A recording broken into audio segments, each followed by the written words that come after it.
আসসালামু আলাইকুম viewers, this is take বস মামুন। আপনারা সবাই কেমন আছেন? আশা করি সকলে ভালো আছেন। প্রতিদিনের মতো আমরা আজকে একটি নতুন ভিডিও নিয়ে আসলাম। তো ভিডিওটি আপনারা অবশ্যই থাম্বনেল দেখে বুঝেছেন আমরা কি নিয়ে ভিডিও করতে যাচ্ছি। অবশ্যই আমরা ভিডিও নিয়ে আসছি যে আপনারা কিভাবে আপনার অ্যান্ড্রয়েড ফোনকে এক্ষুনি বানিয়ে ফেলুন, আপনার অ্যান্ড্রয়েড ফোনকে আইফোন। তো আমরা এটাই দেখাতে চাই যে আপনারা কিভাবে একটা স্মার্টফোন অ্যান্ড্রয়েডকে আপনারা আইফোন বানিয়ে ফেলতে পারবেন সহজে একটা অ্যাপসের মাধ্যমে। তো আপনারা অবশ্যই পুরো ভিডিওটি স্কিপ না করে দেখতে থাকুন। এবং অবশ্যই আমরা মোবাইল স্ক্রিনে যাওয়ার আগে আপনাদের বলতে চাই, যারা আমার চ্যানেলকে সাবস্ক্রাইব করেছেন তাদেরকে অসংখ্য ধন্যবাদ। এবং যারা আমার চ্যানেলকে সাবস্ক্রাইব করেন নাই তারা অবশ্যই আমার চ্যানেলকে সাবস্ক্রাইব করে ফেলুন। চলে যাচ্ছি মোবাইল স্ক্রিনে।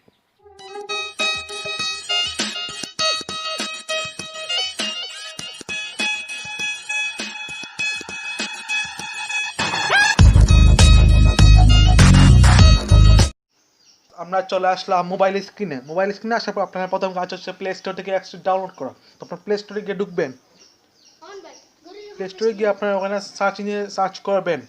তারপর সার্চে ক্লিক করার পর আপনারা লিখবেন iPhone, IPHON, iPhone 11 pro launcher. তারপর আপনারা ইনস্টল করে ফেলবেন। আমার যদি ইনস্টল করা আছে তাই আর ইনস্টল করলাম না। তো আপনারা ওপেনে ক্লিক করবেন। তারপরে অ্যাপসটি লোড হচ্ছে।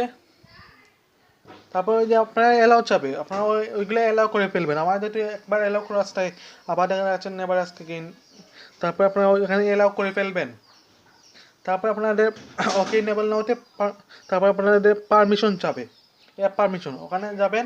গিয়ে আপনারা যে আইফোন 11 লঞ্চার ওইখানে ক্লিক করবেন। তারপর এলাও করে ফেলবেন। তারপর ওকে ইনেবল না হতে ক্লিক করবেন। এই যে দেখুন হোম স্ক্রিনটা কিন্তু অনেক সুন্দর লাগতেছে। আমার কাছে কিন্তু অনেক সুন্দর লাগতেছে, জানি না আপনাদের কাছে কীরকম লাগবে, কিন্তু এই অ্যাপসটা কিন্তু অনেক সুন্দর, আমার কাছে অনেক ভালো লাগছে। আশা করি আপনাদেরও ভালো লাগবে। আশা করি আপনাদের এই ভিডিওটি ভালো লাগবে। ভালো লাগলে অবশ্যই একটি লাইক দিন এবং কমেন্ট করে জানান কেমন হলো ভিডিওটা। অবশ্যই আমার চ্যানেলকে সাবস্ক্রাইব করুন এবং পাশে থাকা বেল আইকনটি বাজিয়ে দিন পরবর্তী ভিডিওগুলো সবার আগে পাওয়ার জন্য। তো আজকে এতটুকু। আপনারা সবাই ভালো থাকুন, সুস্থ থাকুন, টেক বস মামুন চ্যানেলের সাথে থাকুন। আল্লাহ হাফেজ।